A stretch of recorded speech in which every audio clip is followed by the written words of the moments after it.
என்னுடைய ஆசீர்வாதம் என்னை நம்புற அத்தனை பேருக்கும் உண்டு. கள்ளக்குறிச்சி மாவட்டம் நான் இப்போதான் பாடம் வாங்கியிருக்கேன் புதுசாக. இத்தனை வருஷமா அவருடைய ஒரு ஐயாவுடைய பாதையில் தான் பாதுகாப்பாக இருந்தேன். ஸோ அந்த பாடத்தில் என்னன்னு தெரியாத இருந்தேன். ஸோ அவருடைய 5 வருஷம் அந்த வீடியோ அவர் பதிவு பண்ணியிருந்தாரு. அதை பார்த்து கற்றுக்கிட்டே இருந்தேன். சரி, இங்கே இந்த கோயில் ஓப்பன் ஆகி கிட்டத்தட்ட எனக்கு தெரிஞ்சு 1.5 வருஷம் இருக்கும். நான் ஸோ வரேன், கொஞ்சம் வாபஸ் போயிடுறேன். அந்த கடவுளுடைய பாதை என்னன்னு தெரியாது.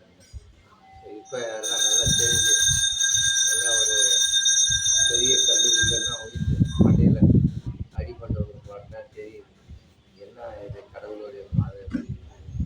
அப்படியா போக மாட்டேங்கிறோம். ஸோ கீழே உயிர்ந்து எழுந்திரிச்சு பார்த்து தான் தெரியுது. ஸோ அதனால் இப்போ தான் நான் பாடம் வாங்கியிருக்கேன்.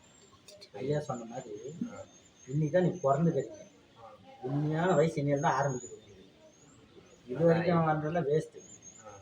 இப்போ ஒரு மனுஷனுக்கு டர்னிங் பாயிண்ட்னா ஊரெல்லாம் சுற்றி நிற்பான். அந்த கல்யாணம் பண்ணிக்கிறது அப்போ தான் அவனுக்கு ஆரம்பிக்கும். அந்த மாதிரி இப்போ ஆன்மீக லைனில் உங்களை தேடுறது இப்போ தான் நீங்கள் ஆரம்பிக்கிறீங்க. இன்னைக்கு தான் உண்மையான வயசு. உங்களுக்குன்னு வாழ போகிற டைம் இப்போ தான். 7 நாள் உங்களுக்கு நீங்கள் வாழல. அதான் அதனால் இதை நல்லா பாட்டை பண்ணுங்க. இதை விட்டுறக்கூடாது. மாதத்துக்கு 1 நாள் வாங்க. இதை ஐயா ஒரு வேண்டுதல் வைங்க. அவர் நம்ம நல்ல வசதி போவார்.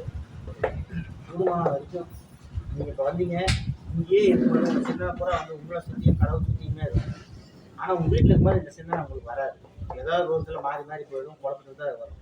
இங்கே வரும்போது மட்டும்தான் தண்ணி. நீங்கள் அதே போல் தான் நான் ஐயா கிட்ட போய் ஃபஸ்ட்டு உபதேசம் வாங்கி 5 வருஷம் மேக்ஸிமம் ஐயா கூட உறவாட்டி நின்றேன். என்னை இந்த அளவு உட்கார வச்சுக்கிறேன். ஒரு பௌர்ணமிக்கு தான் மிஸ் பண்ண வச்சுக்கிறேன். அந்த மாதிரி நீங்கள் ஒவ்வொன்றும் பிடிக்க தான் கொஞ்சம் நமக்கு ஒரு நல்லது கிடைக்கும். ஐயா சொல்லுவார், நீ கடவுள் ஆகாத, கடவுளை பார்க்காத, நல்ல மனுஷனா வாழலாம்ல. இந்த நான் 5 வருஷம் முன்னாடி சொன்னேன், அப்பப்போ ஆஃபீஸ் செலவு பண்ணி மன உளைச்சல் ஒரு டென்ஷன்லாம் இருக்கும். இப்போ எந்த ஒரு நோவும் கிடையாது. ஒண்டியாக உட்காந்துக்கிறாங்க பொழுதுக்கும். இன்னைக்கு தான் எத்தனை பேர் வந்துக்கிறீங்க. மற்ற பேர் இங்கே எனக்கு பார்த்தவங்களுக்கு தான் தெரியும். யாரும் இல்லை, நான் ஒருத்த மட்டும் தான் இருக்கேன். அப்போ எந்த ஒரு இதெல்லாம் இருக்குது, ஒரு எப்படி சொல்கிறது, தைரியம்னு சொல்லணும்னா நான் கூட்டு நம்பிக்கைன்னு வேணாம். ஆக மொத்தத்துக்கு ஏதோ ஒன்று நடக்குதா.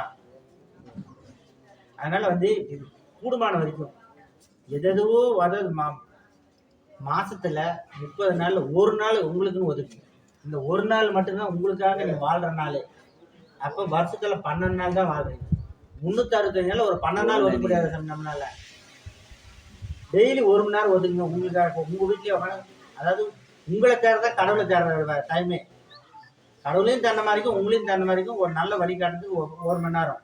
அதுக்கப்புறம் மாதத்தில் 1 நாள் இப்படி வாங்க. அதுக்கப்புறம் அப்படி ஒன்றா பண்ணும்போது தான் நம்மளுக்கு ஒவ்வொன்றா மேலே கொஞ்சம் கொஞ்சமாக நம்மளுக்கு புரிய ஆரம்பிக்கும். தெரியாதெல்லாம் தெரிய வைக்கணும். இப்போ இந்த மாதிரி நேரத்தில் தான் நம்ம உலகத்திலேயே ஓடினா என்ன தெரியுது பாருங்க. அதனால கூடுமான வரைக்கும் இதை நோக்கி வாங்க. பாடம் நம்ம கண்டினியூ பண்ணும்போது அதுக்குள்ளே இருக்கிற விஷயம்லாம் நமக்கு தெரியும். சரி, உங்களுக்குள்ளே இப்போ இப்போ அதாவது எப்படின்னா, அந்த பழைய காலத்தை பார்த்தீங்கன்னு வச்சுங்க, அடுப்பில் நெருப்பு போட்டு ஊறி சாப்பாடுலாம் செய்வாங்க. அந்த நெருப்பை அள்ளி விட்ருவாங்க. காலையில் பார்த்தா சாம்பல் பூத்து நிற்கும். ஆனால் அது மேலே புஷ் போதுனா உள்ள நெருப்பு. அந்த மாதிரி இப்போ நீங்கள் நீர் பூத்த நெருப்பு மாதிரி உக்காந்துக்கிறீங்க. இந்த பாடம் பண்ண அந்த காற்று நம்ம ரொட்டேட் பண்ண நம்ம ஓட்டுறோம்ல, அப்போ உங்கள் மேலே இருக்கிற சாம்பல் அழுக்கு தூசி எல்லாம் பறந்துச்சுன்னா நெருப்பு தெரியும் போது உங்களுக்கு ஒவ்வொன்றா உங்களுக்கு புரிய ஆரம்பிச்சு.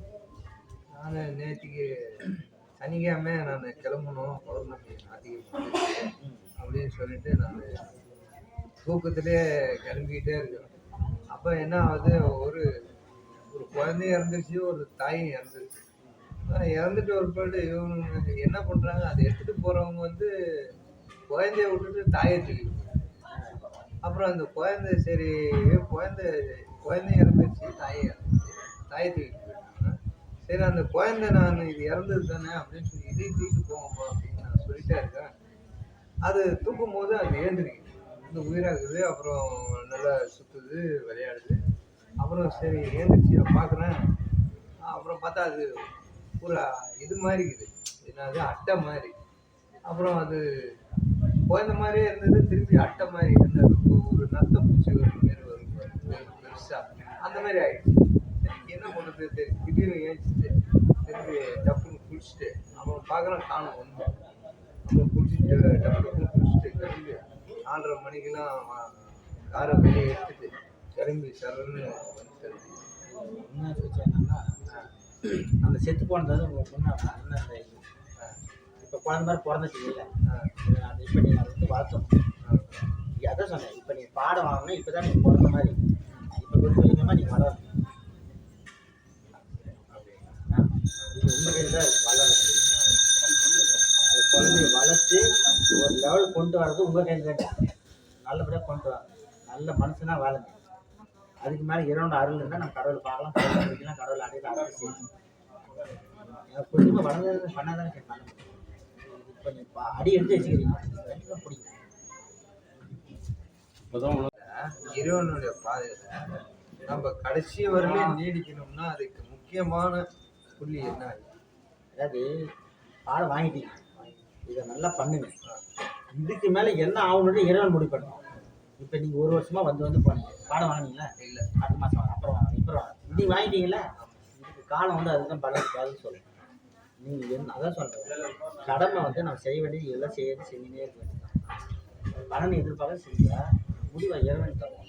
இப்போ நம்ம பண்ணுறது வந்து இறைவனை நோக்கி பயணம். உங்களுக்கு என்ன தரணுன்றது இறைவன் முடிவு பண்ணணும். இது நாமளாக முடிவு பண்ண முடியாது. செய்ய வேண்டிய பாடம் பண்ண வேண்டியது, காலையில் எழ வேண்டியது, அந்த நேரத்தில் செய்ய வேண்டியது வேலை மட்டும்தான் நம்ம வேலை. அதுக்கு மேலே எப்படி கொண்டு போகணுன்றது அவனுடைய வேலை. நீங்கள் அதை பலனை எதிர்பார்க்காதீங்க, கடமை மட்டும் செய்யுங்க. சரிங்க, நாங்கள் இந்த கடமைகளை நாங்கள் செய்யும் போது அந்த மாமா கூப்பிட்றாங்க, மச்சான் கூப்பிட்றாங்க அப்படின்னும் போது இந்த பாடத்துக்கு தடை வருது. இதில் தான் சொன்னேன், நம்ம பாடத்தை நல்லா பண்ணிங்கன்னா இதெல்லாம் தானே ஒதுங்கி இருக்கும்.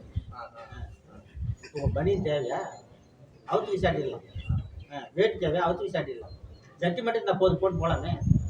அது ஒரு சேவை அதையும் அவுத்து வீசாட்டு போயிடலாம். ஒன்றுமே கிடையாது. பிறந்தவர்கள் என்ன பண்ணி சுற்றுதா? நீங்கள் வேணும்னாக்கா இந்த எல்லாம் பற்று இருக்கும்போது ஒன்று ஒன்றா சேரும், பற்று ஒன்றோட ஒன்று ஒன்றா கலரும். அதனால் மாமன் மச்சான் சொந்தம் பொண்ணு எது ஒன்று நீங்கள் செத்தா கூட சேவலாம் இல்லை. இப்போ பொண்டாட்டி ஆசையான பொண்டாட்டிக்காக அழுவீங்க, ஒரு சொல்லி கொடுப்பீங்க, பொசுக்கு பொண்டாட்டி செத்து போயிட்டா நீ சாகியா? அப்போ நீ செத்து போயிட்ட உங்கள் பொண்டாட்டி சாவால? அப்புறம் என்ன சாமி போட்ட அவ்வளோ ஒரு நெருக்கமாகிற பொண்டாட்டி கூட போட்டுச்சுனே சாக மாட்டான்தான், மற்றவங்களே நீ கவலைப்படுற? இல்லை, அந்த மாதிரி தடை வருது. நீங்கள் ஏன் நீங்கள் அதுக்கு இது பண்ணுறீங்க? நீங்கள் பாடம் பண்ணீங்கன்னா தடையெல்லாம் உங்களுக்கு தெரியாது. அடை இது இயற்கை போடா அப்படின்னு தூக்கி போட்டு போயிடுவீங்க. நீங்கள் இப்போ தான் வந்துக்கிறீங்க, அதனால் உங்களுக்கு இவெல்லாம் அதெல்லாம் முக்கியமாக தெரிஞ்சு இனிமேல் உங்கள் முக்கியன்றதே போடா தொட்டு விட்டுறீங்க. பாருங்கள், இனிமேல் பாடத்தை பண்ணி சொல்லுங்கள், பாடத்தை பண்ணுங்க. அந்த பாடம் பண்ணவங்களுக்கு தெரியும். இதெல்லாம் வேணாம். இயற்கை இதெல்லாம் அம்மா பிறந்துச்சு, அம்மா நம்மளை பெற்று வளர்த்து பால் விட்டு வளர்த்து இவ்வளோ பண்ணி அம்மா செத்து போச்சு, நம்ம சாகணும். அதனால் இதெல்லாம் போய் சார் நாமளே ஒன்றே சாவ தான் போகிறோம். நாம் சேர்த்து யார் சாவ போகிறோம்? நம்ம சாவக்குள்ள கடவுள் பிடிக்கும், அந்த பொருட்கள் மட்டும் பிடிக்கும். நம்ம அது அந்த சத்தியம்னு ஒன்று பிடிச்சாக்க அந்த இறைவனுடைய பாதை வந்து நம்மளுக்கு வழிகாட்டும் ஈஸியாக. அது பிடிக்கலன்னா நம்ம போய் கவுத்து விட்டுரும். அதனால நீங்கள் பண்ணுற அந்த உண்மையாக சொல்ல செய்கிற பாடம் தான் சொல்லி காப்பாற்றணும். வேறு எதுவுமே உங்களை காப்பாற்று. இந்த பாடம் பண்ணும்போது நம்ம என்னெல்லாம் அது உறவுல நம்ம வச்சுக்கலாம். ஒன்றும் இல்லை, நார்மலாக செய்கிறதா செஞ்சுனே வாங்க. இதான் சொன்னேன், அதாவது வந்து சத்தியம்னு ஒன்று பிடிங்க, பேசாதீங்க, ஒரு அடுத்த உயிரை சாவடிக்காதீங்க, நீங்கள் தண்ணி வச்சு உங்கள் உடம்பை கெடுத்துக்காதீங்க, உங்கள் உயிர் சத்துலாம் கண்ண பொம்மல்கிட்ட கொடுத்துறாரு. இந்த மாதிரி ஒன்று பிடிச்சிங்கன்னா கண்டிப்பாக நல்லா இருக்கும். நீங்கள் இதெல்லாம் விட எல்லாம் நாம் அழிஞ்சு தான் போயிடும். எவ்வளோக்கு எவ்வளோ நல்லது தான். சத்தியம் தான், எல்லாத்தையும் சத்தியம் ஒன்று இருக்குது இல்லை. ஒருத்தர் வந்து எடுத்தால் அது வந்து தப்பு சத்தியம் கிடையாது. ஒருத்தன் கொடுத்தா சத்தியம், எடுத்தால் தரும் அது அதர்மம். இந்த மாதிரி ஒவ்வொரு செயலையும் நீ உங்கள் பொண்டாட்டி நேசா தப்பு இல்லை, வேறு பொம்பளை நேசா தப்பு தான். அந்த மாதிரி எல்லாத்துக்குமே விளக்குங்க, புரியும். ஒன்று ஒன்றா புரியும். இந்த ஒழுக்கம் சத்தியம் தர்மம் இந்த மாதிரி பிடிச்சிங்கன்னா தப்பு செய்யவே தோணாது. உங்கள் மேலே எந்த பாவ புள்ளியும் வந்து சேராது. கொஞ்சம் கொஞ்சமாக இருக்கிறதெல்லாம் கழியும். நம்ம தப்பே பண்ணாதப்ப நம்ம மேலே பழி போடுறாங்க. அது உங்களுக்கு அப்போ ஏற்கனவே இந்த பள்ளியெலாம் கழிக்கிறீங்கன்னு அர்த்தம். ஏற்கனவே நம்ம செஞ்சதுலாம் நம்ம மேலே இருக்குதுல்ல, அதெல்லாம் இப்போ வெளியே போகுது. நீங்கள் தப்பே பண்ணல, ஒருத்தர் திட்டானாக்கா பரவாயில்ல பையன் ஏதோ கர்மம் அவன் கழிக்க வரான்னு நினச்சிக்க. அதான் நல்லது தான், ஒன்றும் பிரச்சனை துன்பம் தான். பரவாயில்ல பையன் என்னோட இது கர்மெல்லாம் கழியுது அப்படின்னு நினச்சிங்க. எல்லாமே சந்தானம் எந்த ஒரு பிரச்சனை வந்தாலும் நம்மளோட கர்மா கஷ்டம் அது நம்ம விட்டு விலகுது. அவ்வளோ ஐயா சொல்லுவார், இந்த தர்மத்தில் வந்து நீங்கள் ஒரு துன்பப்பட்டீங்கன்னா அது வந்து நம்மளுடைய பாவெல்லாம் கழிவுதுன்னு அர்த்தம். ஒருத்தர் துன்பப்படும்போது நீங்கள் சிரிச்சிங்கன்னா பாவத்தை சேர்த்துக்கிறீங்கன்னு அர்த்தம். ஒருத்தர் துன்பப்படும், ஐயோ துன்பப்படுறானே நினைக்கும் போது பாவம் கழியும். நல்லா அவன் படுறான்னா நினச்சின்னா பாவம் நமக்கு சேரும். சின்ன சின்ன விஷயம்தான், அந்த நினைவு தான் நம்ம எல்லாம் கொண்டு கவுக்குறது எல்லாமே.